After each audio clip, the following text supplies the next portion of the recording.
Gente, boa noite, que bom que vocês estão tranquilos todos, tá? E hoje a gente vai falar sobre Portinari. Não, não é. A gente vai falar sobre Anita Malfatti. Não, não é. Ah, obrigado, Val. A gente vai falar sobre o Nicolas, tá? Vocês conhecem o Nicolas? Nicolas Poussin. Esse é um cara que eu adoro. Agora, as puritanas e os puritanos presentes não briguem comigo. Ele é barroco. Então tem que ter um monte de gente pelada. É barroco, é Peter Paul Rubens, Tiziano, Poussin, Peter Paul Rubens, deixa eu ver aqui mais. Toda essa turminha pinta gente nu, tá bom? Pessoas ali meio indo pra praia, né? Essa história toda. Agora, Nicolas Poussin, felizmente nós estamos aqui, porém, infelizmente a gente não tem uma qualidade tão boa de imagens, mas os trabalhos desse cara, eu acho que em termos de técnica, é um dos caras que eu mais... Eu adoro a técnica dele, ele é muito legal, o color, a paleta de cores que esse cara tem é extraordinária. Porém, eu estou trazendo ele aqui para vocês como título, né? Ele é um pintor filósofo, esse é o ponto, tá? Isso é muito legal. E lá vamos nós então, deixa eu... aqui, tá bom. E hoje eu estou trazendo algo... Hoje eu vou fazer algo muito especial, gente. Eu não... Como é algo especial, a gente gosta e não gosta, né? Vamos ver o que vocês acham, tá? Do que eu vou fazer hoje, pois eu quero ouvir a opinião de vocês. Val, você precisa me liberar para aprontar aqui. Tá, ainda não. Ponto. Faz de novo o positivo. Faz de novo o positivo, Val. Ai, você fez a unha, Val. Ficou tão bonito. Gostei. Ai, que lindo. Tá bom, Sônia. Tá bom, Sônia.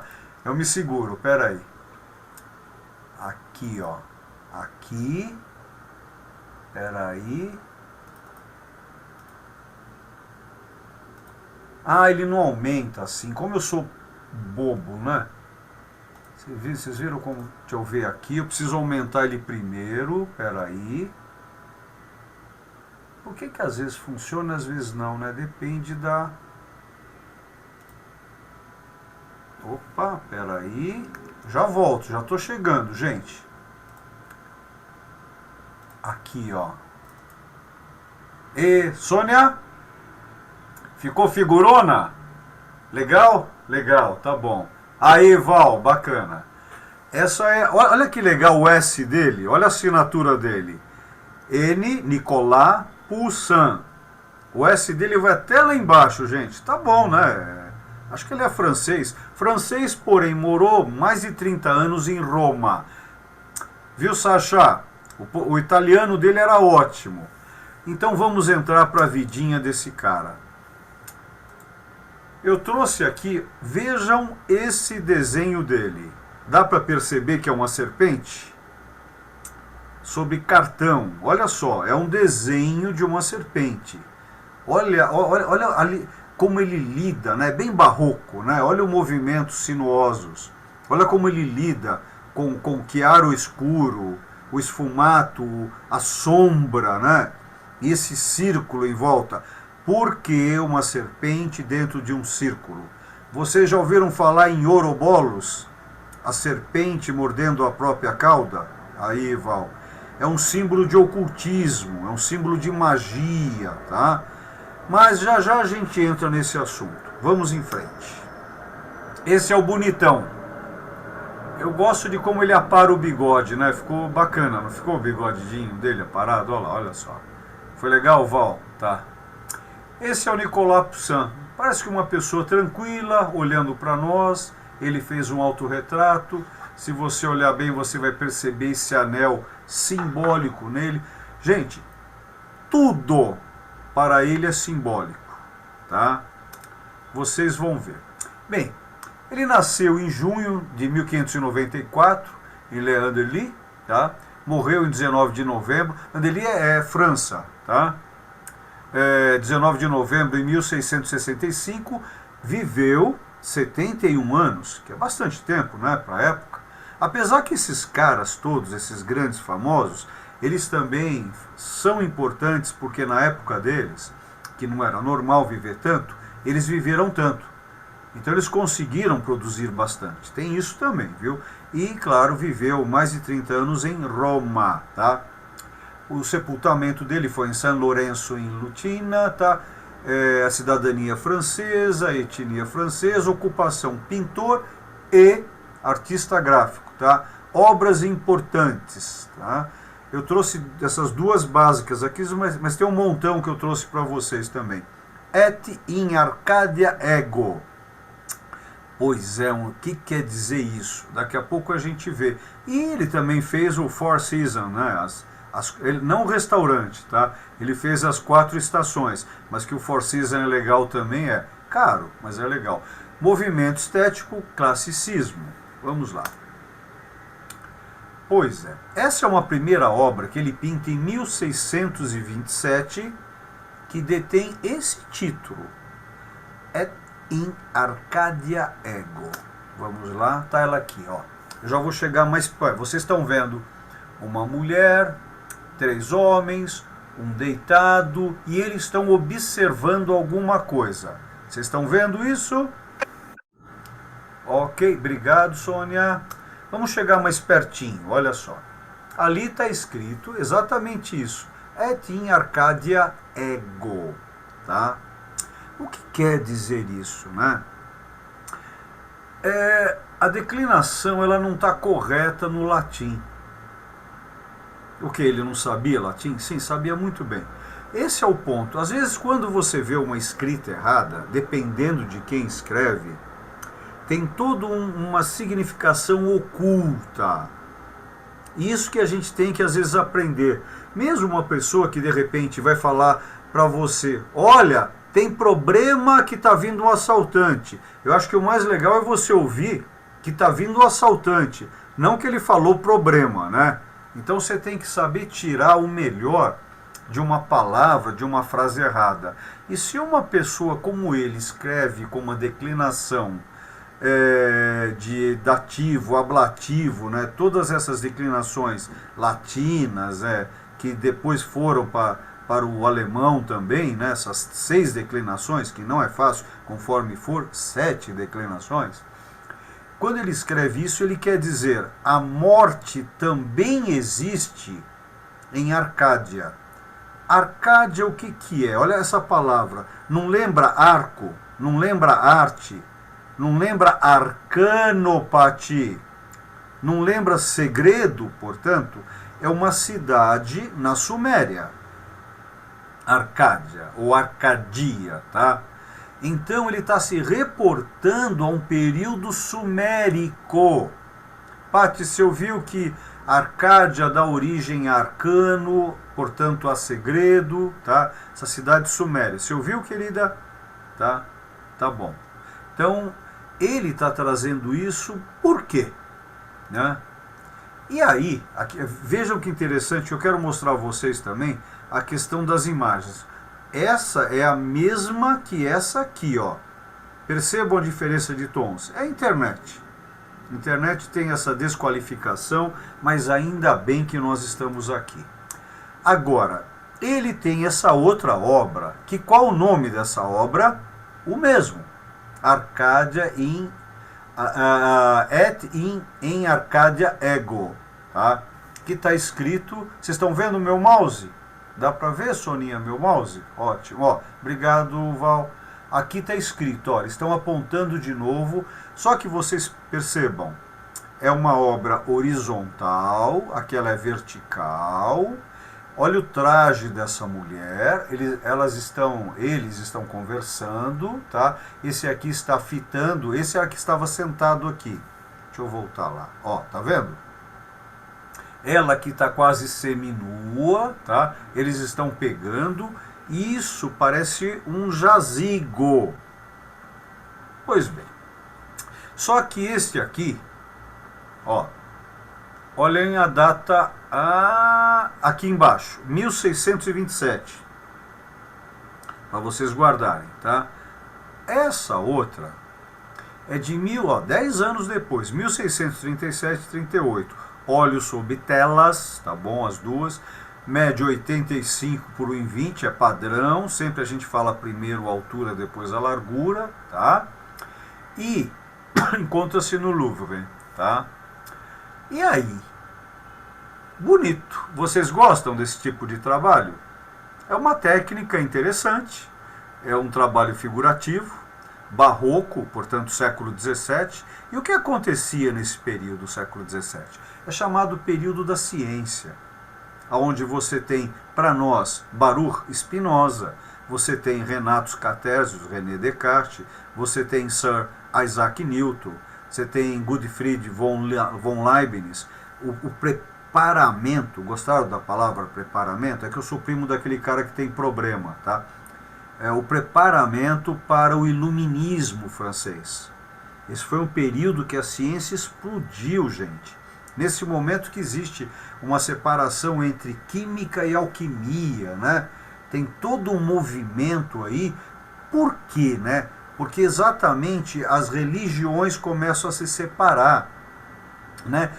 O absolutismo chega no seu auge e começam a romper sistemas religiosos, sistemas políticos. Então, claro, nesse momento surge uma nova visão, e essa nova visão pede, portanto, uma nova religião, portanto, uma nova visão, e aí surge exatamente com René Descartes, né, o discurso, né, do método. E por que surge o discurso do método? Porque está sendo quebrado o tratado religioso. Existe cada vez mais uma distância entre a religião e o sistema político. E aí Nicolas Poussin, como um bom francês que foi morar em Roma, se debruça sobre a questão filosófica. Ele começa a pegar todas essas fontes de conhecimento. E essas fontes de conhecimento ele debruça, e por ser um grande desenhista, um especial colorista e um homem de uma inteligência ímpar, ele coloca todos esses segredos nas suas obras de arte. Eu não sei se depois da aula passada vocês começaram a ver diferente as mãos. Espero ter trazido isso para vocês. Reparem muito nas mãos. Por exemplo, quando você pega um El Greco, o El Greco ele pinta. Vocês estão me vendo também ou não conseguem me ver? Vocês conseguem me ver? Ele pinta. Para nós, isso aqui é a letra Shin, correto? Para nós judeus, né? Só que para El Greco ele pintava assim. Esse era um outro, ó. Deixa eu ver aqui no escuro, aqui, ó. Aqui acho que fica melhor, ó. Deixa eu vir para cá, aqui assim, ó. Tá? Ele juntava esses dois, o dedo do meio e o anelar. E ele não assinava, vocês lembram? Ele jogava um papelzinho amassado na obra. Então, ele lidava com a mão. Tem determinados artistas que estão indicando. Lembram Leonardo da Vinci, o João Batista indicando para os céus? Né? Então aqui tem todo o sistema, mas lá vamos nós, se preparem. Olha um pequeno estudo dessa obra. Vocês conseguem ver? Olha um lado, um pentagrama normal e dentro dele o invertido. Aqui você tem toda uma análise de cada ponto da obra dele. E essa é a figura primeira. Não trouxe mais aqui, porque senão vocês às vezes, um dia quando vocês me encontrarem, vocês vão me matar, tá? Mas percebam como esse cara desenhava e estudava antes de produzir a obra. Imagine os esboços que ele fazia, os cadernos de desenho que ele tinha para ler, se debruçar, ler, adquirir um conteúdo mental, intelectual, esotérico, para depois exoterizar. Do esoterismo ele vai colocar para fora. Aonde? No canal de televisão dele, nas suas cavas, nas suas telas. Era onde ele podia anunciar os segredos. Segredo sacro, sagrado. Agora, vamos lá. E aí, o que aconteceu? Sônia, você não vai reclamar que tá escuro? Tá bom, você já aprendeu com o chato aqui, né? Que mané. Aí você começa a analisar, simplesmente, não vou me aprofundar tanto, que tem muitas imagens deles aqui, que eu quero que vocês comecem a gostar dele, enquanto pintor primeiro, depois enquanto filósofo, depois enquanto esotérico, tá? O Peter hoje falou para mim, Olívio, você é muito esotérico. Eu sou, tá? É um dos meus lados também, né? Aqui você começa a analisar e percebe, você tem que analisar por que aquele está olhando, que braço dele está apoiado nesse jazigo, tá? O que ele está segurando com a mão direita dele. Então ele é um pastor. Olha aí, ó. Ele pintou muitas cenas do Novo Testamento que para nós judeus é do Velho Testamento, porque Jesus nunca foi cristão. Esse é o ponto. Jesus era um judeu que ele não concordava com o judaísmo presente, e aí bateu de frente com aquela questão, e aí criaram um cristianismo embasado na mudança dele, que é tipo da outra face, transformação, autoconhecimento, né? São a Santíssima Trindade, né? Então existe um conhecimento aonde estava Jesus com 12 anos. Aonde ele ficou dos 12 aos 30 anos? O que aconteceu ele com 31, 32, 33 a gente já sabe bastante. Mas aonde ele estava com 12 anos, dos 12 aos 30 anos? O que aconteceu com a vida desse judeu? Aonde ele morou, onde ele estudou? O que tipo de conhecimento ele se aprofundou, né? Então, Poussin trata muito de Jesus, o judeu, em suas obras. Tá? E aí, vejam só, eu estou trazendo agora somente o homem de joelhos. Qual o joelho dele que está na terra? Lembram os gatos de bota? Por que gatos usariam bota? Porque os irmãos Grimm criaram gatos de bota? Porque é um gato telúrico. Esses contos de fadas não são contos de fadas. São contos de segredos. Então, quando você vê um homem ajoelhado, com a perna esquerda e o joelho tocando no telúrico, ele está fazendo o número 4. Ele está mostrando um símbolo para nós, qual o seu indicador aponta o que está escrito. E aí você começa a ver que o outro também está duvidando do que está acontecendo e eles estão se perguntando, né?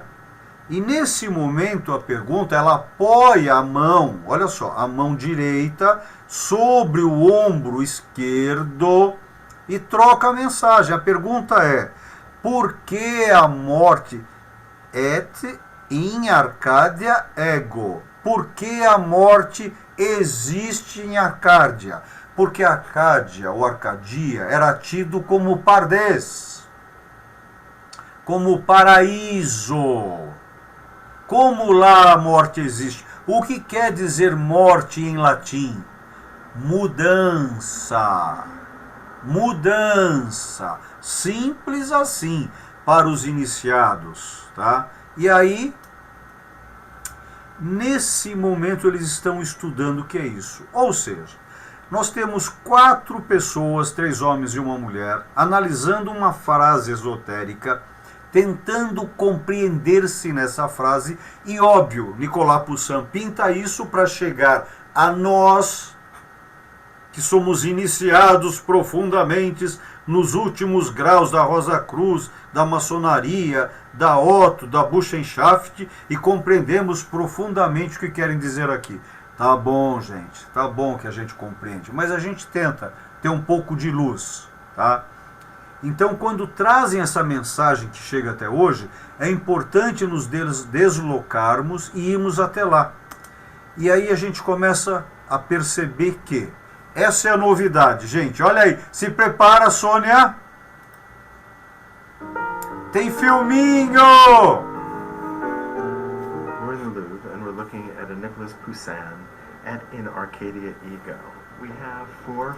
E eu consegui esse com uma tradução, desculpe, é o inglês, é uma tradução, tá? E é bem interessante. Eu espero que vocês consigam ler e ouvir. Figures. We see ancient shepherds and a very classical female figure. Clearly based on ancient Greek and Roman sculpture, as are all the figures actually, and that treatment of the drapery that looks back to ancient Greece and the classical period. Now, right in the center, the largest, most dominant form is a tomb.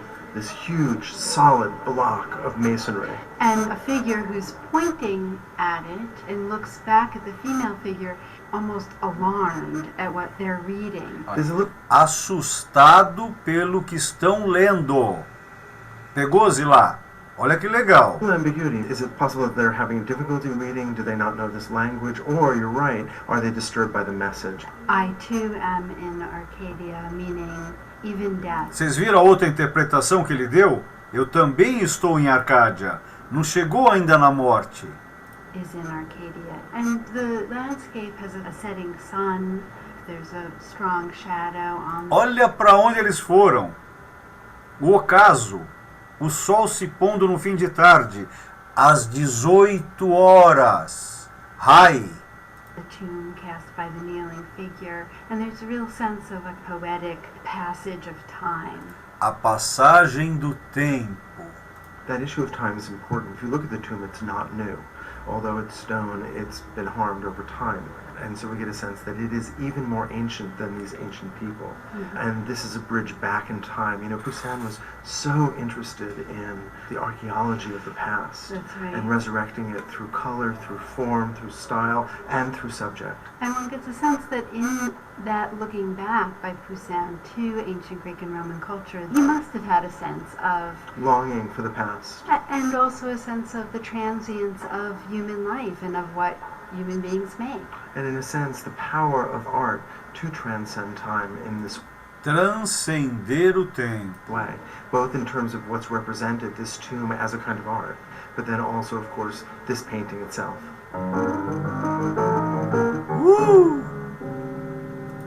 Gostou, Soninha? Ai, linda, eu te amo. Agora, se preparem. Essa obra existe. E ela está nessa cidadezinha. Acreditem, eu conheço essa cidadezinha, tá, gente? Isso é muito legal. Essa cidade é chamada Rennes-le-Château. Ela fica, tá vendo aqui, na Languedoc, tá? Aonde? Nos Pirineus. Já vou chegar pertinho de lá. É uma cidade pequena, interessantíssima, aonde está embasado um livro, que eu vi esse livro pela primeira vez em 1981-82, estava em Londres, aonde eu comprei Holy Blood, Holy Grail, Sangue Sagrado, Graal Sagrado, aonde quiseram processar o Dan Brown pelo livro que ele lançou em 2006. Porque eles que vieram com essa história do Da Vinci Code, o Código Da Vinci, veio desse livro que eu estou falando, tá? E esse livro é embasado nessa cidade pelos 3 escritores ingleses. Estão entendendo a história por detrás das obras de arte, gente? Essa é a questão. E aí, esse cara, esse François Berenguer Saunier, ele descobriu, ele só viveu por coincidência a idade de Cristo, último grau na maçonaria, ele viveu 33 anos. Tudo que eu estou falando aqui para vocês é real, não é história, só que é história, tá? Então ele descobriu nessa cidadezinha, na igreja dele, tá? O que esse cara descobriu? Pergaminhos, 4 rolos, embaixo do altar. E aqui o que vocês estão vendo, uma igreja de Santa Maria de Magdala. Santa Maria Madalena, tá? Ela supostamente, olha aqui, é uma edificação em homenagem a Maria Madalena. que Gregório a chamou no século VII de prostituta. E ela seria supostamente, tá, a companheira de Jesus. Aí que desenrola toda a questão do Código da Vinci. O Alto chegou aí, Sônia? Manda um beijo para ele, tá? Então, o que acontece? Nesse local, René Le Chateau, aonde supostamente Maria Madalena viveu com Sara, a filha, Sara em hebrite, princesa, tá? E viveu com a filha de Jesus. Essa é a mística desse livro. E esse cara traz isso no século XVII. Esse segredo da Arcadia. Ele traz, olha que vista, gente. Isso é para Sônia. Sônia, olha lá a imagenzinha, tá vendo? Ó, aquele ali não sou eu. Adoraria que fosse eu ali, mas não sou eu, tá? Não é linda a imagem? Olha que cidade, gente. É Languedoc, né? A língua, só falar isso, Languedoc, é a língua doc. É uma língua francesa do século XI e XII que os trovadores usavam, gente. E nesse... Bem, a gente já chega aí, vai. Ó, aqui tá a França, tá? Aqui tá o Clube Hebraica, tá vendo? Aqui nos Pirineus o Clube Hebraica tá bem aqui, ó. E aqui fica essas... Ó, aqui tá, ó, a França, a Espanha, Pirineus, a divisão, tá? Esse é o lado, um dos lados... claro que o lugar mais místico do mundo, o umbigo do mundo, é Jerusalém. Mas esse local, ele é sensacional e vocês já vão ver por quê. Aqui vocês estão vendo, ó, eu fiz isso com uma tintinha vermelha, tá? Minha mão tremia um pouco, mas foi como eu... Era para ser uma bolinha, mas eu não consegui. Então, aqui fica Languedoc, tá? E aqui nós estamos nos Pirineus e René Le Chateau. Aí, ó, aqui ao lado, tá? Que é uma outra comuna, tá? Vocês estão vendo que tem um marquinho aqui? Acredito que tem uma bolinha que eu tentei fazer aqui. Obrigado, Sônia, obrigado. Ainda bem que você me compreende. Agora, por que eu estou mostrando ao lado? Porque agora vocês estão subindo uma colina. Vocês estão vendo um castelo lá em cima? Esse é um castelo seguro. Aqui nós estamos em Montségur, um castelo cátaro, aonde supostamente, tá, foram todos eles mortos no século XII e XIII. Foi uma noite que desceram, fecharam eles aqui e mataram todos, menos aqueles que saíram de madrugada e de posse um deles estava levando o Santo Graal. Estão entendendo onde fica tudo isso? Tudo isso fica nos Pirineus, tá? Languedoc. Mas, Olívio, o que isso tudo tem a ver com a pintura? Pois é, essas são as pinturas de Nicolas Poussin. Ele bebe de todo esse conhecimento. Esse aqui é o irmão de Moshe. Gente, conhece o cara? Olha o que o cara fez aqui, ó. Tá vendo?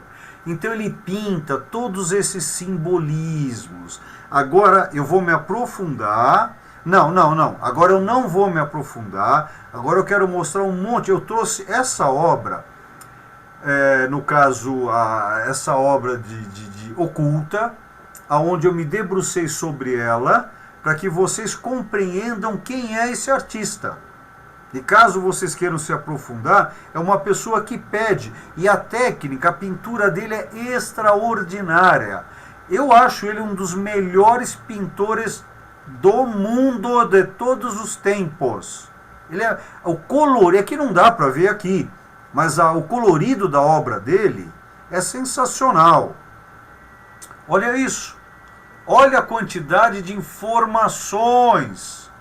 Estão vendo? Olha isso. Não reparem nos seios dela e nem no bumbum da outra, tá? Olha a quantidade de detalhes. Estão gostando do trabalho dele? Mais ou menos? Gosta? Aí, Sônia Zilá, você gosta, querida? É bonito, né? É um trabalho profundo. Ele tem muita técnica, a paleta dele é extra. Ó, vamos lá. Agora é o Olívio Guedes falando, avaliando obra de arte. Vai. Nós estamos vendo aqui óleo sob canvas, óleo do século XVII, que é de uma transparência única, de um trabalho alquímico sensacional. Eles próprios faziam essa tinta óleo, a mistura, essa mistura do minério com os óleos. São vários, não é tinta óleo, é um óleo só? Não. São vários óleos, virgens ou não. É uma mistura, é óleo de azeitona ou não, dependendo do que, a mistura com os minérios para dar essa cor. Isso é um trabalho lindo.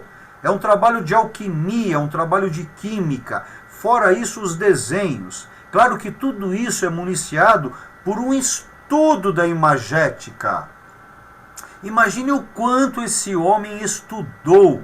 Estou falando, estudou leitura. Depois o quanto a técnica, o quanto que ele desenhou, o quanto que ele pintou, o quanto que ele fez tinta. Ele fazia as telas, ele fazia o chassi, ele fazia a moldura. É essa época, gente. Fazia-se tudo. O artista, ele era um artífice e depois artista. É que se o nome artista é novo, gente. Lembram, os artistas, a palavra artista no século XII não é o mesmo que agora, não é o mesmo que essa época. São artistas, são vários nomes, tá? Agora, percebam, olhem essas cores, olhem esse movimento, olhem essa perspectiva. E eu não estou trazendo aqui a filosofia que está por detrás dessa obra, O Rapto das Sabinas. Olha isso, gente, os detalhes. Olha o fundo, olha quantos planos. Vocês conseguem ver os planos? Olha lá no fundo, tá vendo, Soninha? O sol se pondo. Gente, isso é magnífico, né? Aí de repente, mas Olívio, que sol é aquele na nuvem lá em cima, à esquerda, né? Ele tem todo, ó, porque o que tem aqui no chão na frente? Que vaso é esse? Que pote? Que poteiro é esse? Tá? Olhem isso, gente. Olhem esse movimento. Vejam essa nuvem. Sim? Olha os detalhes. Essa mãe com a criança. Que simbolismo é esse? O que está acontecendo aqui? Não? Vejam primeiro... sintam primeiro o gosto, se vocês gostam ou não. Depois disso, tentem a perceber a técnica. O que é a técnica? É a profundidade, as cores, os personagens, a natureza, o sol ou lua, a água. Estão vendo a água aqui embaixo à direita? Agora eu estou entrando numa análise de técnica, tá? Agora, se vocês começarem, é que não dá para vocês, mas cada rosto, cada músculo, cada roupa, o que eu adoro nele, se preparem agora, são os tecidos, as dobras. Então a qualidade do branco que ele usar, porque quando você vê dobra, você vê, é uma enganação, é chiaro escuro, é branco e preto. Ele pinta, ele usa a cor azul, mas o que vai dar essa visão de dobra para nós é como ele sabe lidar com branco e com preto. É saber lidar com essas cores. Olhem isso. Olha esse azul. Olha a dobra, olha o movimento do vento, do corpo, da dança delas. Percebam aquele sol nas nuvens, os deuses ali em cima. Chovendo na nuvem embaixo, ali mais para a direita. Olha a qualidade da obra. Agora, aí nós vamos entrar nos simbolismos. Olha Janus aqui. Estão vendo nesse obelisco, pequeno obelisco? Percebam esse puto tocando flauta. Não é que eu estou xingando ele, o título é puto, tá, gente? Puto é como se chama anjinhos. Estão vendo aqui, ó? Olha o simbolismo da ampulheta. Estão vendo aqui? Olha isso. Gente, olha como percebam.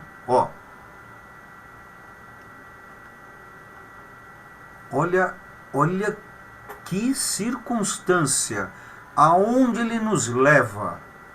Olha o ambiente que ele consegue nos levar. O silêncio, a densidade dessas árvores negras, escuras. Olha como ele trabalha o branco. O branco só tem esse branco por causa da quantidade de chumbo que tem na tinta. Isso é muito. Acreditem em mim, por favor, é muito especial. E quando você se debruça para entender aonde é isso aqui, o que são esses personagens, e cada um está fazendo algo necessário. Agora vocês vão entrar numa seara extraordinária. São as 4 estações. Anotou, Pati? 4 Seasons. Vamos lá. E adivinha o que tem agora antes?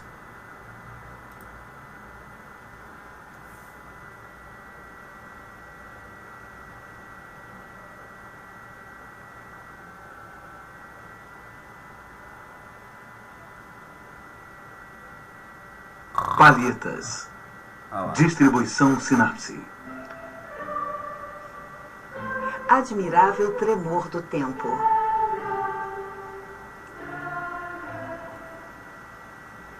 Nicolas Poussin.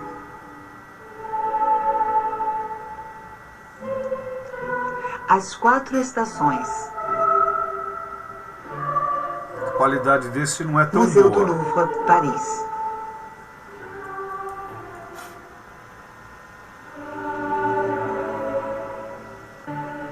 Eu vou adiantando um pouquinho, olha isso.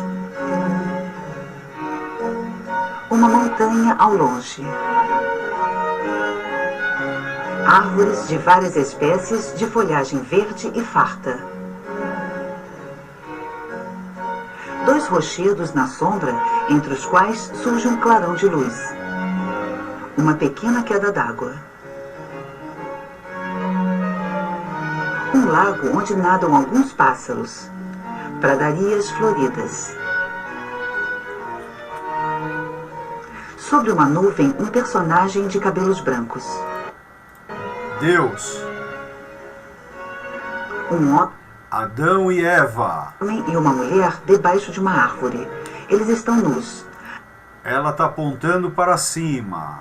A mulher mostra ao homem a fruta da árvore. Nós estamos no Pardês, nós estamos no paraíso, e para ele aqui é a primavera. O que quer dizer primavera? Primeira visão.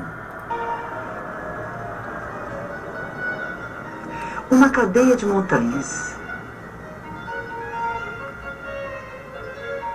Agora estamos no verão. Fortificações O que quer dizer verão? Por causa do sol nós podemos ver tudo. separadas por uma estrada.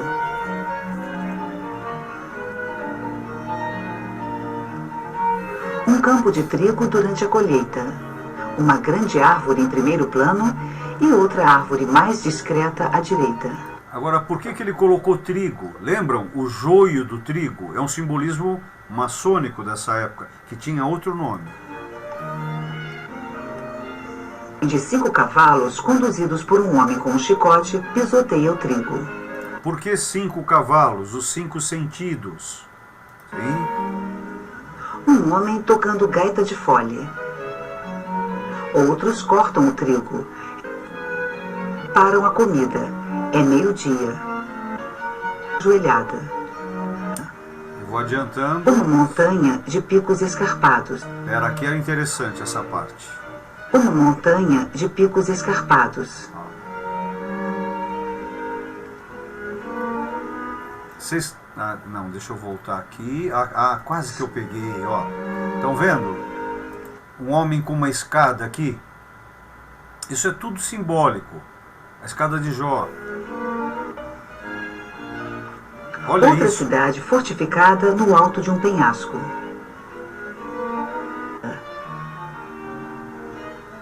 À esquerda, um rochedo com uma árvore de tronco fino. Ao lado, uma grande árvore frutífera.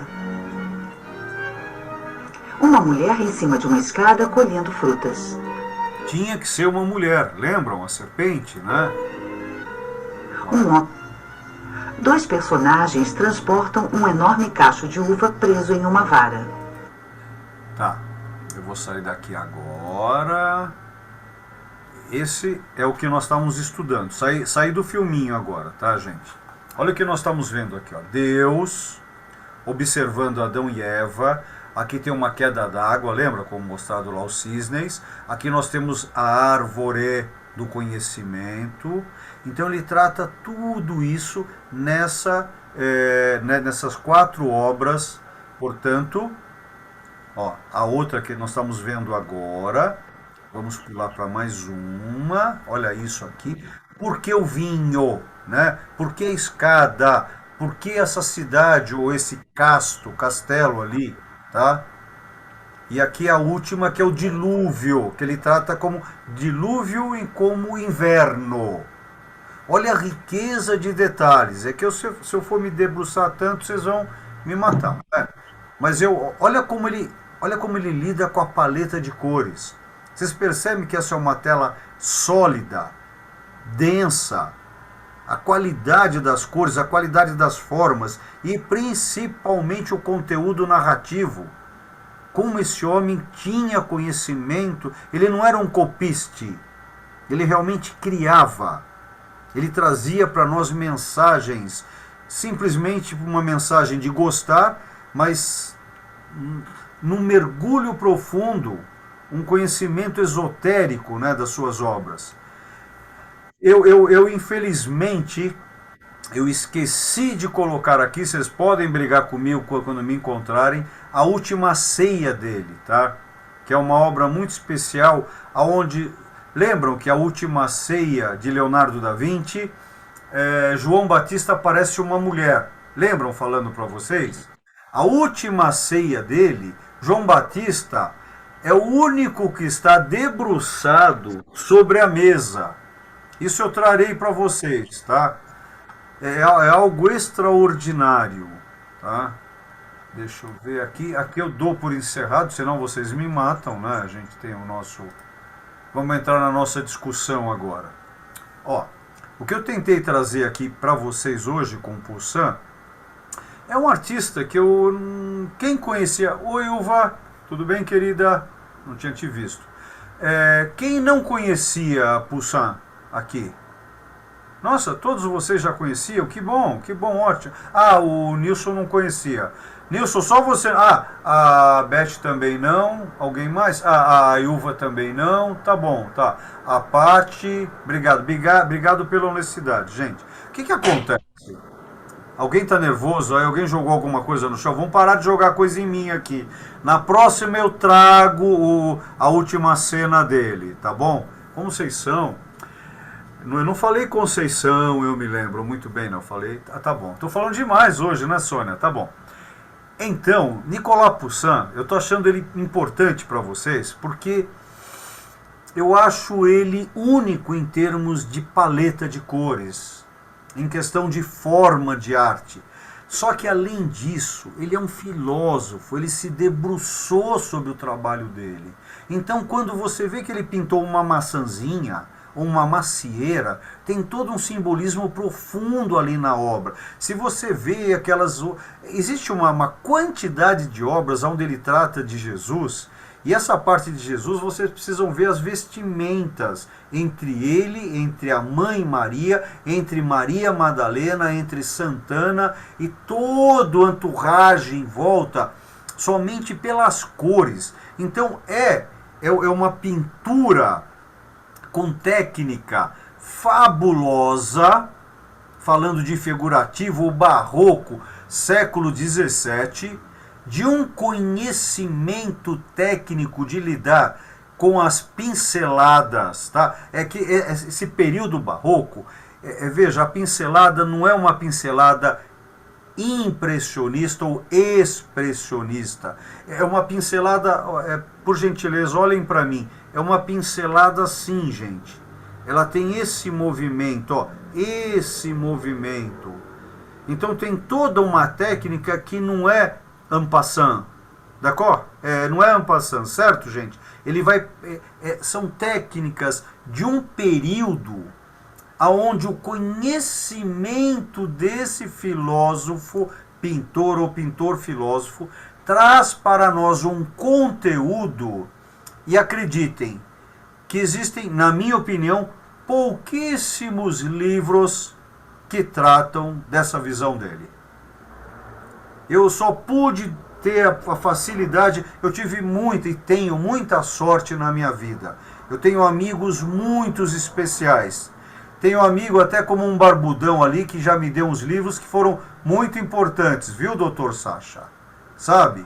Então a vida, ela até hoje, ela me favoreceu muito, gente. E é o que eu tento fazer aqui. Porque o conhecimento, ele tem peso. E se você não passar o conhecimento, você fica por demais pesado e não consegue alçar aos céus. Tá? O conhecimento, ele tem que ser passado. Tem que ser passado. Tá? Então, quando... Eu não sei se eu consigo atingir vocês. Poussin é um ser de difícil acesso em termos de conteúdo. Vocês vão encontrar, existem... Sônia, tem filmes na internet muito bem feitos na internet sobre ele, mas o conteúdo quanto à busca de detalhes de signos e símbolos, significantes, significados, principalmente, Pati, o lado esotérico dele. E agora, Chico e Maria. Eu aconselho a vocês se debruçarem sobre esse artista. O conteúdo cristão. Eu preciso falar uma coisa para vocês. Quando a gente fala de Cabala, lembram? Eu estava, que quem já me ouviu falando, até mais ou menos há 2 anos atrás, eu estudo Cabala, sei lá, 25 anos, tá? Só que eu percebi, a partir do Rabino Gurari, numa palestra dele, ele me fala, mas as Cabalas, ali para mim caiu a ficha. As Cabalas, Chico e Maria. Então, não é o cristianismo, são os cristianismos. A Sandra sabe muito bem disso, porque ela estuda o medievo. Então você tem várias linhas. Esse cara, Poussin, ele traz isso, gente. Ele traz todo um conteúdo oculto do cristianismo primitivo, judaico. Muito profundo e lindo, é magnífico. Agora, para vocês artistas que estão aqui, a técnica desse cara, a tinta alquímica criada por ele, as canvas, as telas, os desenhos desse cara são extraordinários. Não adianta. Tá, para quem gosta de abstrato, é muito legal a obra abstrata, tá? Lembrando que a obra abstrata surge no seio do judaísmo, porque nas sinagogas não é permitido imagens. Então vocês vão ver vários artistas judeus que criam esse abstrato. E tem muito a ver com 1899, também com Livros dos Sonhos, de Sigmund Freud. Então você tem todo um conteúdo para parecer arte abstrata. Porém, só vai existir um pintor de arte abstrata se essa persona desenha muito. Desenha muito. Nós vamos falar semana que vem de Modigliani. Ele só se tornou um grande artista quando ele conheceu Brancusi. Estou dando um spoiler aqui. Quando ele conheceu Brancusi em 1909, aí ele para de ser pintor, ele vira escultor até 1914. E todo escultor tem que desenhar pra caramba. E aí quando ele percebe que ele é tísico, ele já sabia, né? Mas ele percebe que a doença não permite a ele ser um escultor, porque o escultor precisa de bíceps. Sem bíceps não dá para esculpir, a não ser que você contrate caras, tá? O empurra-purra que tá aí, né, na Avenida Anchieta, mas no Ibirapuera, será que o artista fez sozinho aquilo, tá?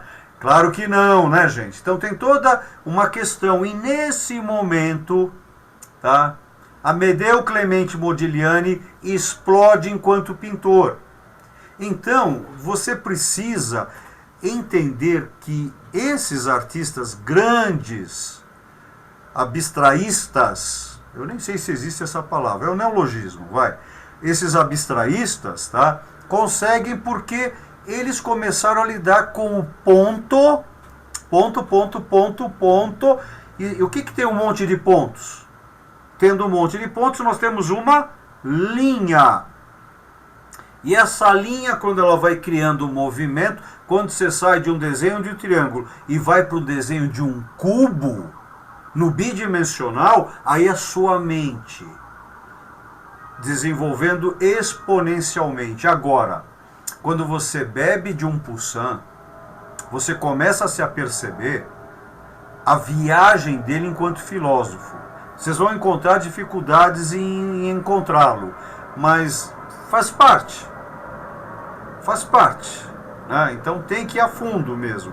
É um cara extraordinário. Agora, quem gosta da arte, pela arte enquanto figurativa do Barroco, tá? Porque quem criou o Barroco foi Michelangelo Buonarroti, tá? Porém, você vê a grande expressão do Barroco em Tiziano, em Peter Paul Rubens, tá? Mas cada um na sua. Agora, Poussin é mágico. Ele traz para nós uma viagem ao interior. Ele nos apresenta níveis de consciência, aonde a palavra belo, ela tem a sua origem real.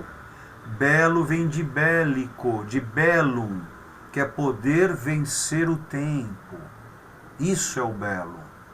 É como para nós, né? Tiferet, beleza, está bem no centro da árvore cabalística. E nesse momento você vai lidar com misericórdia e julgamento ao lado. Imagina, beleza no meio, estética. Olha, de onde vem a palavra estética?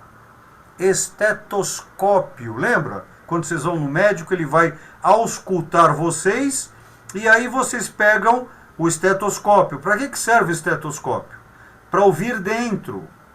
Aí cito a Nineta e o chato do marido dela, que eu odeio, o Martin, tá? Manda um beijo para ele. Então, o que acontece? Estetoscópio quer dizer, na origem grega, pulmão. É a medida do que, portanto? Deus soprou em suas narinas o sopro divino e lhe deu a vida através de nefesh, a alma.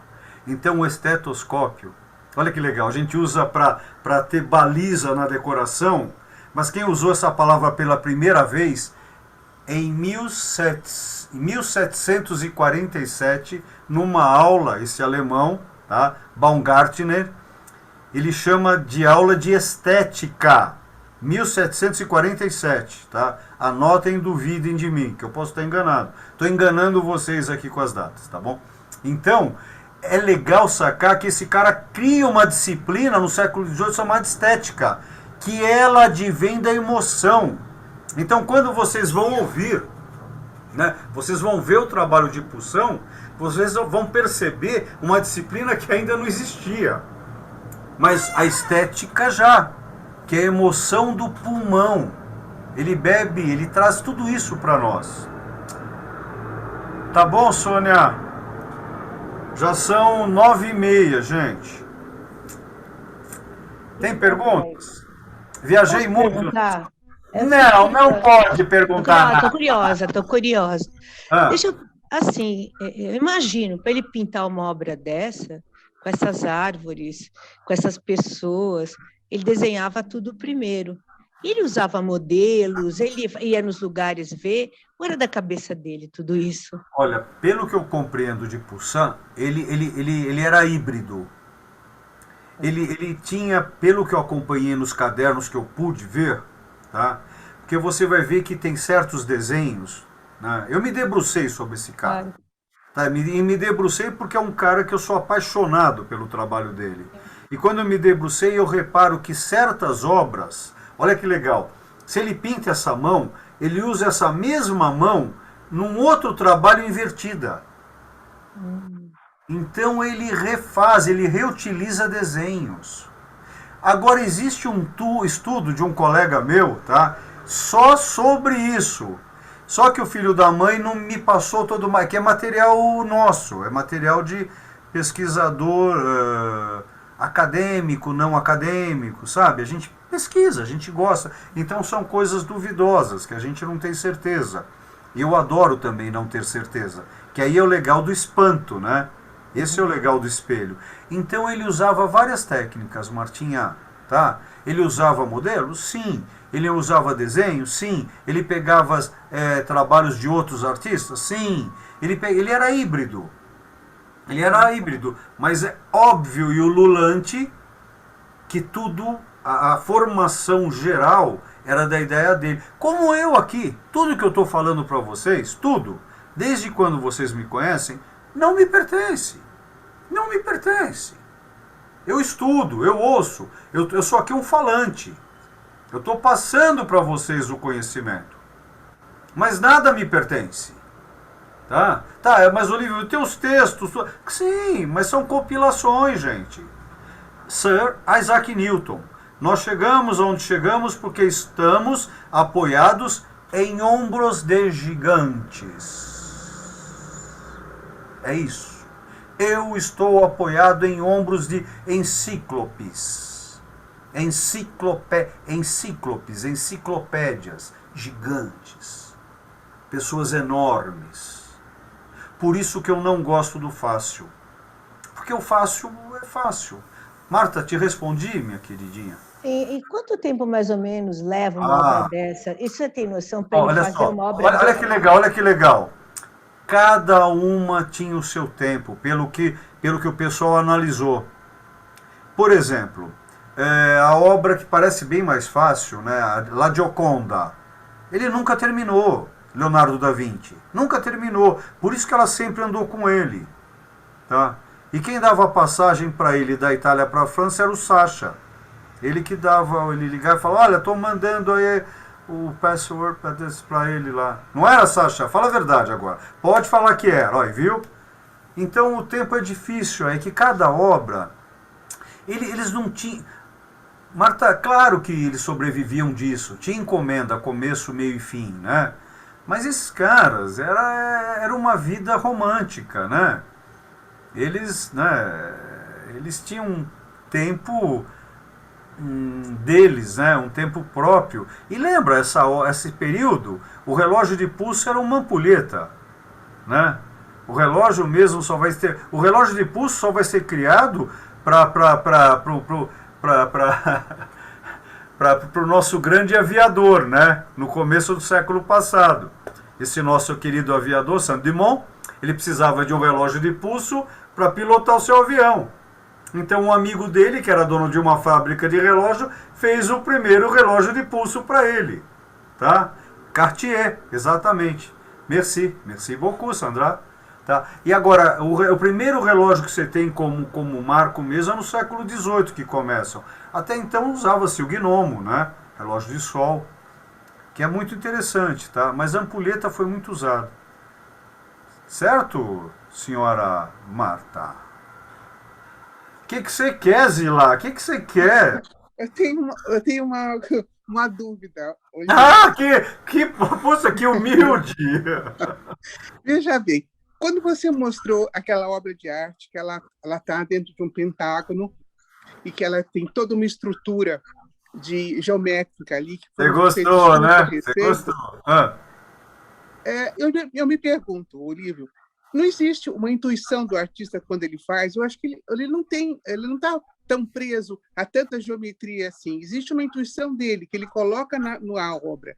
E depois vem os estudiosos e se debruçam em cima disso e começam a achar as coordenadas. É isso ou não? É isso e não. No caso de Poussin, porque ele era um cara, eu acho... Pera, eu vou ligar para ele, pera aí. Poussin, me diga uma coisa, como é que você era? Olha só, ele está respondendo. Olha só, Zila, eu acho que esse cara era um cara muito, você vai me entender, tá? Nós dois falamos a mesma língua, tá? A mesma língua mãe, tá?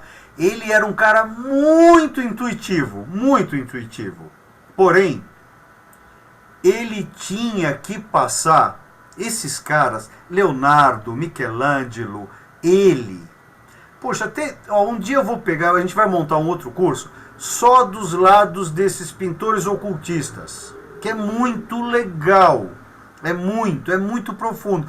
Só que ele tinha que passar, Zilá, querida, essa mensagem, que senão seria somente uma pintura intuitiva,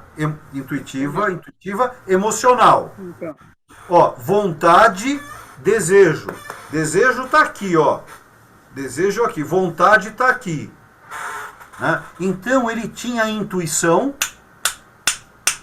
Essa intuição vinha por causa que ele se debruçava em várias coisas. claro. Aí ele criava uma técnica, tá? E ponto. Agora, claro que você está muito certa. O Olívio Guedes, pelo toque dele, ele vai esboçar todo um conhecimento em cima dele, porque eu tenho um determinado tipo de toques, e lá. Então, os estudantes sobre a matéria desenvolvem as suas teorias. E por o artista não estar vivo, minha querida, não adianta ele telefonar para mim, porque ele não está aqui. Então eu posso te afirmar por mim, por estudos, algumas coisas, mas os meus estudos, olha que legal, são meus estudos, Zilá, enquanto são meus estudos. Né? Eu te respondi, Zilá? Sim, obrigado. É um complexo, tá? Você viu que não dá para fechar, eu não consigo fechar esse assunto. Mas obrigado pela pergunta que, acredite, você me ajudou. Que tem uma coisa nele que até hoje eu estou estudando e não consigo. Que é muito legal, que são níveis que ele trata. Ou eu acho que ele trata. Tá bom? Tá. Obrigado. Tá. Eu que agradeço. Que Eu mais? posso fazer uma pergunta? Olha, lá vem você com as tuas perguntas que eu não aguento mais. Manda, Nilson, bacana, manda. Na linha de pensamento desse módulo e como também das aulas, o estado da técnica, você traria um conceito no sentido que seria o estado da técnica nessa linha de Eu não pensamento? entendi, você falou estado da técnica? Isso, exatamente. Ela pode ser depurada a partir do movimento ou de cada artista como referência? Eu não tenho outra resposta. É de cada. Isso é muito particular. É muito particular. É de cada um deles. Cada um deles tem a sua, seu nível de consciência, a sua intuição, tá? E portanto a sua magia. É muito particular. Imagina, aí de repente eu vou ser curador da exposição da Zilá com a Nineta. E as duas chegam para mim e falam: Olívio, a gente te adora, mas a gente quer um texto crítico de nós duas. Um texto crítico. Nineta, lembra da tua exposição junto com a Miriam? O que eu fiz? Eu fiz um texto para cada uma. Mas se a Zilá e a Nineta me pedem para fazer um texto crítico sobre as duas, cara, eu tô perto do abismo. Eu tô perto de Da'at. Eu tô perto do abismo cabalístico. Porque é muito difícil. Para mim é muito mais fácil. Tem um jeito de traçar, né? Cada um tem o seu jeito. Agora, aí a Zilá me ajudou agora nisso. Porque não adianta, cara. Eu tô trazendo ele aqui. Ele era assim? Pode ser. Mas o Val falou bem agora. Talvez não mesmo, Val. Sabe, é a minha leitura dele. Então, por isso que vocês têm que tomar cuidado com o Olívio, que o Olívio tem a leitura dele, tá? Eu acho que vocês confiam em mim, tá? Porém, mas eu sou um compilador. Eu ajunto informações e crio a minha. A minha tá certa? Vocês podem... Eu quis ter esse título de pós-doutor agora, por quê? Porque vocês vão acreditar mais. Mas não dá para cientificar mais. Não importa o cara ser um doutor, um pós-doutor ou um livre docente. Eu espero daqui a uns 6 anos fazer minha livre docência. Agora, e daí? Eu estou adorando a cara de cínica da Uva. Ela tá com uma risada cínica ali que tá desastroso. Eu te odeio, viu, Uva? Te odeio, não precisa falar nada. Fica quieta aí. Então, quando a Zilá pergunta isso para mim, é difícil. Então, vocês acreditam porque eu sou doutor. Mas acreditem, e daí? E daí? Mas deixa eu... Quantas teses já voltaram atrás? Então, vocês têm que ter bom senso também. Tá? Não estou facilitando o meu trabalho, não. Porque eu sustento, eu tenho toque, eu sustento. Porém, eu não posso, nunca serei Hashem. Eu sou parte, né? Eu sou parte. Então, eu nunca serei Deus. Então, eu jamais serei perfeito. Eu estou buscando ela. Simples assim. Então, Nilson, querido, vocês dois aí, eu estou vendo os dois hoje, tá? Eu tô achando engraçadíssimo os dois, juro. Ele e o alter ego dele, ó. Tá bem legal, bem legal. Eu gosto desse cara. Você mexe a cabeça. Realidade aumentada, Alva. É isso aí. Realidade aumentada, é uma nova técnica. Nova, tem já uns 7 anos. É legal. Agora, cada um é cada um, Nilson. Eu não sei se eu estou te respondendo, mas cada um é cada um, cara. E mesmo o Olívio é cada um do que eu estou trazendo. Pede aí. No meu entendimento, né, talvez, mas compreendi a linha de pensamento que você trouxe. Mas poderíamos dizer, em questão de movimento, seria o estado de consciência de todos. Estaria no mesmo nível de compreensão. Não. Porque aí fica... Olha que coisa que eu vou fazer. Você vai me desgraçar agora, tá? Não, tranquilo. A gente vai estar facilitando demais o trabalho da gente. Tá. Fica muito fácil, sabe? Eu tenho muito medo de comparações. Vocês já ouviram, eu acho que o Olívio Guedes falar várias vezes que eu não gosto de sinônimo. Eu tenho dificuldade com sinônimos, tá? Tem algum vizinho fazendo um churrasco e tá vindo para cá um cheiro da janela muito bom, tá? Então, acho que eu tô com fome. Então,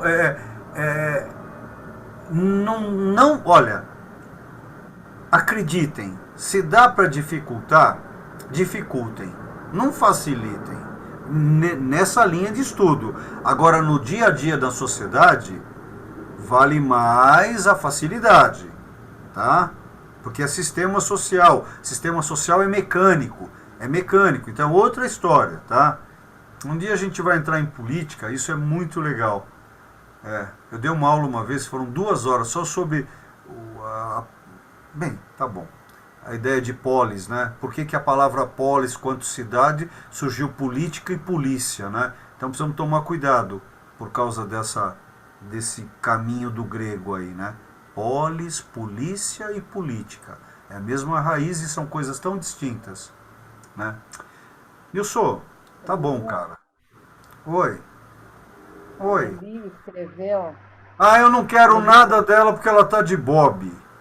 Então faz de conta que fui eu. Então tá bom. Então pode ser. Você foi rápido. Ela falou que são os achismos dela, tá? Achismos.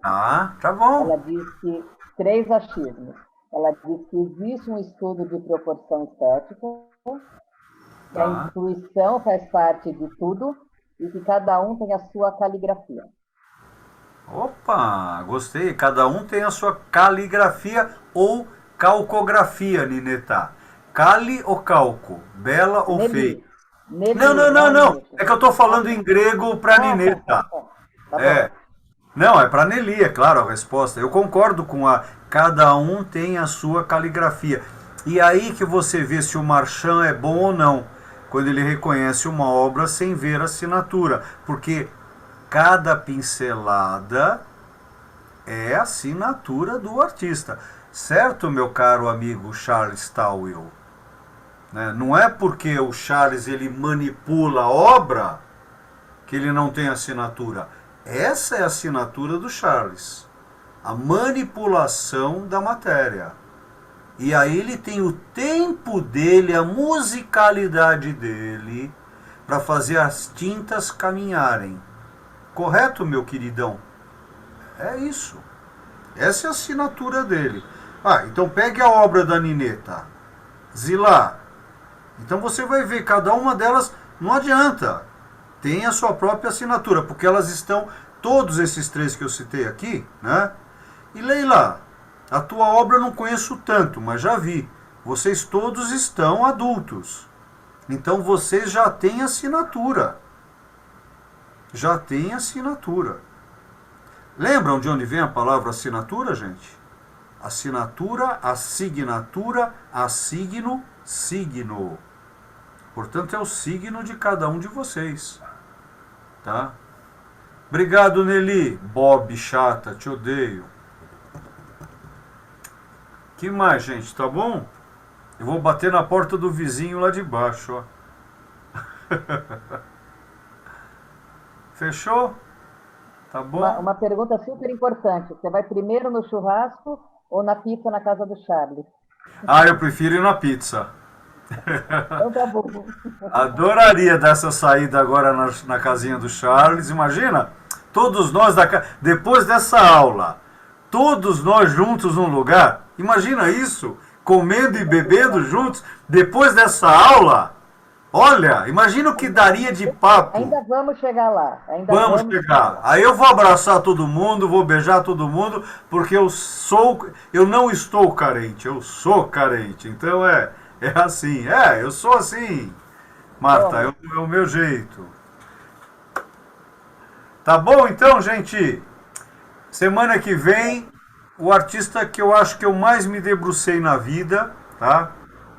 Que é Amedeo Clemente Modigliani. Aí nós vamos entrar num mundo da loucura e é bem legal. O cara foi sensacional, tá?